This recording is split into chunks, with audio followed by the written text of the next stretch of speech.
मुल्तान में दरिया चनाब का दूसरा बड़ा सैलाबी रेला हेड मोहम्मद वाला और शेर शाह पुल से गुजर रहा है, जबकि तहसील जलालपुर पीरवाला में सैलाबी रेला शदीद तबाही फैला रहा है।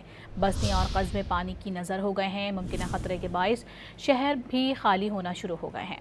इंतजामिया की जानिब से शहर को बचाने के लिए उच्च शरीफ रोड पर भारी मशीनरी की मदद से शगाफ डाला गया है। मुल्तान में दरिया चनाब का दूसरा बड़ा सैलाबी रेला हेड मोहम्मद वाला और शेर शाह पुल से गुजर रहा है, जबकि तहसील जलालपुर पीरवाला में सैलाबी रेला शदीद तबाही फैला रहा है।